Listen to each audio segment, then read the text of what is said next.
저는 어렸을 때 꿈은 과학자가 꿈이었어요. 뭐 흔히들 어렸을 때 다들 대통령, 뭐 과학자, 뭐 네. 이런 추상적인 네. 생각밖에 없잖아요. 네. 예, 저도 똑같이 그런 어린 시절을 보냈고, 음. 그다음 이제 학교 다니면서 이제 의사가 되는 게 꿈이 이제 구체화된 거죠. 음.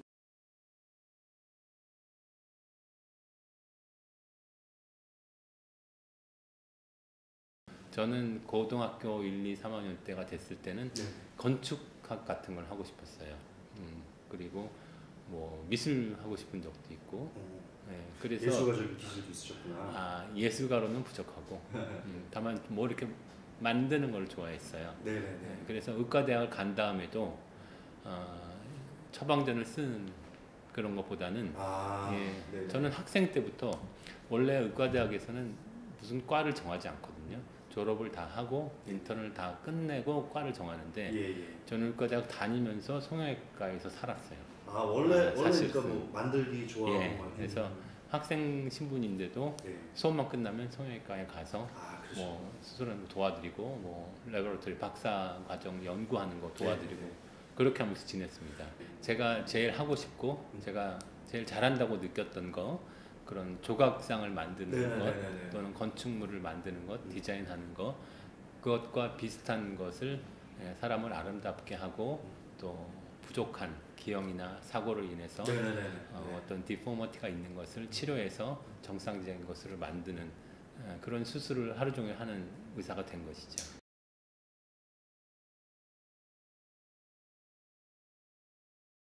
저는 의사가 된 것에 만족하고 성형외과 의사가 된 것에 만족합니다. 사람들이 고맙다고 인사도 많이 받으실 것 같습니다. 덕분에 뭐 인생이 변했다든가. 사실은 의사가 고맙다는 인사를 굉장히 자주 받는 직업입니다. 원래 지금. 반대로 본인이 생각했던 것만큼 치료가 안 됐을 때는 서운해하시는 분들도 너무 많이 있고 저희는 사람이 부족한 의사이기 때문에 사실은 완벽하지 않고 완벽한 반대죠. 부족한 게 더 많은 의사이기 때문에 항상 환자분들한테 죄송하고 더 잘해야지 이런 걸 느끼면서 살거든요. 그러니 환자분 자신도 얼마나 실망하는 일도 많겠어요. 그래서 실망을 드리면서도 다시 또 그 실망을 복원할 수 있는 그런 걸 시도하기도 하고 그러면서 우리가 의사가 뭘 치료했는데 잘못된 치료가 있다면 또 다시 더 낫게 다시 해드려야 되고 그런 책임감이 굉장히 막중하고 힘든 직업이에요. 그래서 그런 거를 평생 동안 제가 성형외과를 처음 배우기 시작한 게 의과대학 졸업하고 인턴을 마치면서 성형외과 시험을 입학 시험이죠. 성형외과 트레이닝을 시작하는 시험을 본 게 바로 1988년입니다. 그때는 1988년이니까 딱 30년 전이죠. 30년. 정확히 30년 전. 30년 1개월 전에 제가 성형외과 입학 시험을 보고 성형외과에 이제 발을 들여놨는데 그 다음부터 이 암을 치료하는 의사는 어떻게 되면 아픈 사람을 치료하니까 아픈 사람을 치료한 다음에는 더 큰 보람도 있고 또 아픈 사람은 아프기 때문에 더 치료가 어렵고 그런 개념이 사람들이 있어요. 심장 수술을 하다가 심장이 못 오면 사람이 죽잖아요. 뇌 수술을 하다가 뇌가 잘못되면 사람이 기억력을 잃어버리고 그리고 나면 의사 선생님들도 그 어떤 트라우마가 그렇죠. 그런 어마어마한 일을 하시는 분도 있지만 성형외과 의사는 사실 조금 약간 마음에 어딘가 구석에 있는 것이 나는 환자분의 암을 살리는 한 의사는 못 된다. 그런 개념이 사실은 있습니다. 그리고 더 힘든 점은 저희가 치료하는 분들은 정상인이에요. 부족해서 치료하는 사람이 대부분이 아니라 90% 이상의 분들이 정상인이에요. 또는 정상보다 우월하신 분들도 있어요. 그래서 오셔서 무슨 수술을 받으실 때는 정말 더 훌륭한 결과를 기대하거든요. 그리고 암을 치료했는데 뱃속에 숨어있는 암이 아니라 이건 겉에 나와 있는 부분을 수술하기 때문에 훨씬 더 효과가 즉각 보이고 마음에 안 드는 것도 즉각 보이고 하기 때문에 스트레스는 더 큽니다. 사실은.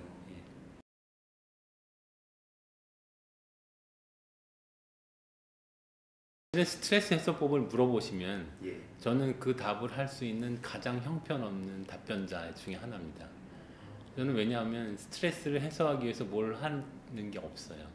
할 줄 아는 것도 없고 할 시간도 없지만 할 기회가 없고 제가 예전에는 뭐 운동도 좋아하고 그랬었는데 지금은 운동할 시간도 별로 없고 제가 답을 굳이 드린다면 네네네. 스트레스를 해소하고 싶으면 바람을 쐬라고. 바람을 쐬라. 센 바람, 센 바람. 비행기 바람. 저는 스트레스가 쌓일 때 여행을 가는 건 아니고요. 네. 스트레스가 너무나 힘들어질 때 되면 반드시 비행기 탈 일이 생깁니다. 그래서 일주일에 한 번씩 비행기를 타기 때문에 공항에 나가는 게 저는 스트레스 해소법입니다. 너무 바쁘게 살아라. 꼭 바쁘게 살아라는 아니고 열심히. 공항에 나가면 네네. 많은 사람들이 와서 놀러 가잖아요. 네네네. 그렇죠. 저는 물론 출장을 가고 있지만 그 사람들이 껴있으면요. 저도 몰디브 바닷가에 가고 있는 환상에 빠져요. 사실은. 네네. 그래서 네. 그래서 그냥 기분 좋게 네. 옆자리에 앉아 있으면은 신혼부부가 네네네. 가서 뭐 하지? 뭐 네. 이런 얘기 하고 있고 그러면 그 안에서 저는 스트레스가 풀리는 것 같습니다. 그래서 힐링하시는구나.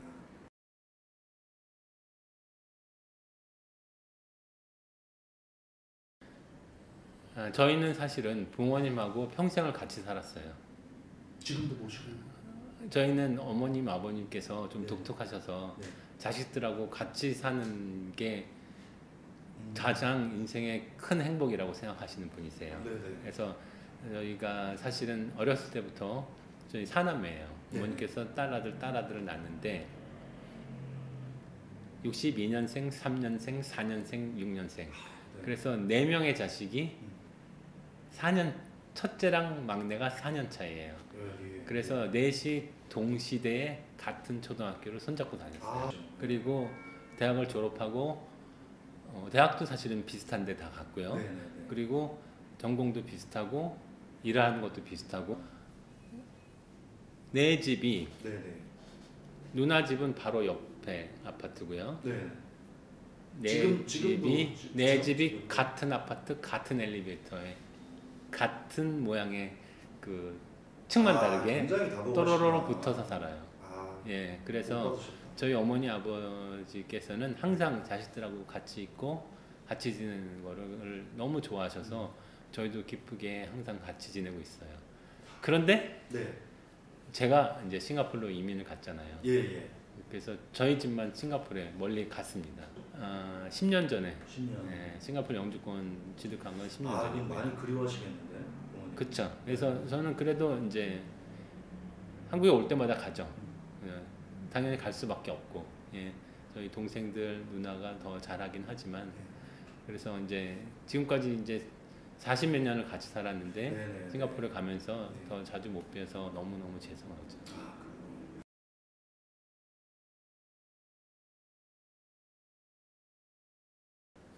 저는 인생의 성공은 주변 분들이 사랑해 주는 거라고 생각해요. 주변 분들이 사랑해 주는. 주변 분들이 나를 사랑할 수 있으면 그 인생은 성공한 인생이라고 생각합니다. 그건 사실은 쉽지 않아요. 그렇죠. 네, 주변 분들의 사랑을 할 수 있는 정도의 사람이 되기가 저는 굉장히 어렵다고 생각해요. 본인이 좋은 사람인 것을 자기 자신부터 만들어야 되고 내가 먼저 주변 사람들한테는 감출 수가 없거든요. 그렇죠. 다 드러나거든요. 그렇죠.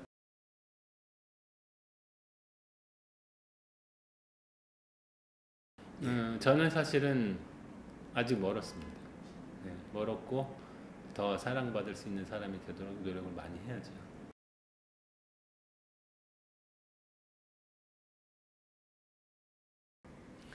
저는 만약에 인생을 실패한 인생이라면 본인이 후회하는 인생이 된다면 그게 바로 실패한 인생이라고 생각해요. 뭐 사람은 누구나 죽을 때 후회한다고 말은 하는데 그때가 아니더라도 내가 잘못된 인생을 살았다라고 생각이 든다면 그게 바로 실패한 인생이죠.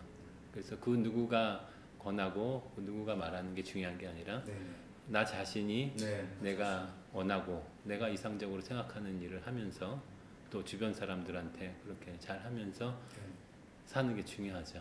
그래서 나 자신이 나를 용서하지 못한 그런 인생이 바로 실패한 인생이죠.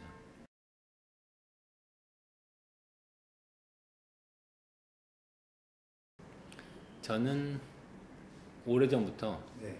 유서를 써놨습니다. 유서를 쓰고 변호사 공증을 해놨어요. 제가 비행기도 자주 타고 제가 언제 죽을지 모르는 사람이니까 유서를 써놨어요. 네. 저는 묘지를 만들지 말고 네. 제 병원 옥상에서 네. 네. 화장을 해서 재를 날려달라고 써놨습니다. 네. 솔직히 말해서 저는 어떠한 좀 웃기는 얘기라고 들리실지 모르겠는데 뭔가를 오큐파이 하는 걸 싫어해요. 그래서 사람이 태어나서 또는 죽어서까지 네. 뭘 차지하고 있으면 안 된다고 믿는 사람입니다. 네. 그래서 제가 차도 안 사고 집도 안 사고 하는 거예요. 우리가 많이 소유하고 많이 즐길 수는 있지만 네.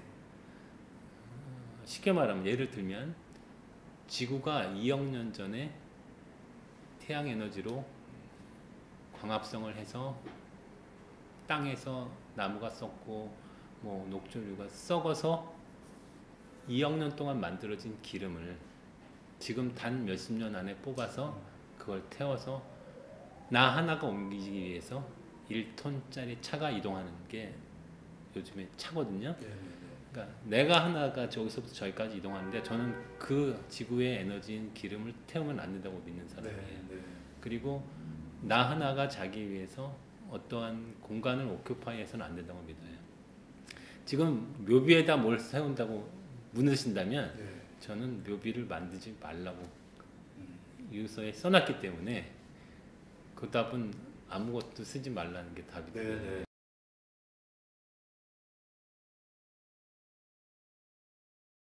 저는 다른 사람보다 훨씬 더 책을 많이 읽고 지식이 뛰어난 사람은 못 돼요. 그래서 제가 추천한다는 게 좀 죄송스럽긴 한데 제 인생을 바꾼 책이라면 저는 블록체인 혁명, 원어로 블록체인 리볼루션이라는 그 책을 들고 싶어요. 그 전에도 다른 책들이 많이 있었는데 이 책은 이제 더 아무것도 모르는 사람들한테 더 크게 도움이 될 만한 책이에요.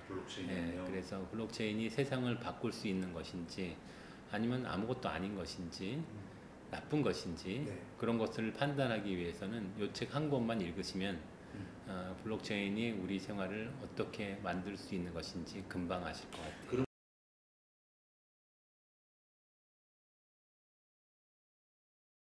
블록체인의 가장 기본은 디센트럴라이제이션이죠. 즉 어떠한 한 기관이 센트럴라이즈한 기관이 모든 것을 장악하는 게 아니라 수많은 사람 또는 컴퓨터, 기계가 같이 동의했을 때 이것이 진실임을 증명한다.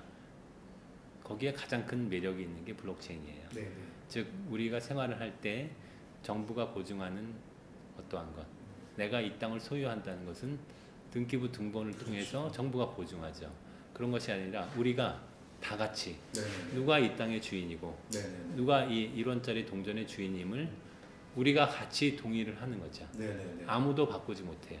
누가 사기를 칠 수도 없고 누가 거짓말을 할 수도 없고 다시 바꾸지 못하는 그게 바로 블록체인이거든요.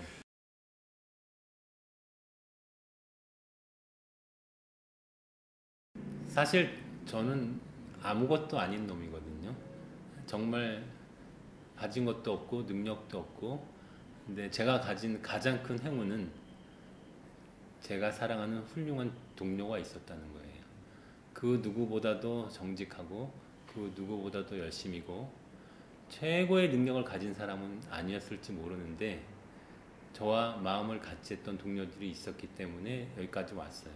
지금도 우리 빗썸 싱가포르 사무실과 그리고 여기 병원에는 저와 뜻을 같이 하고 저와 생사를 같이 할 동료들이 있습니다.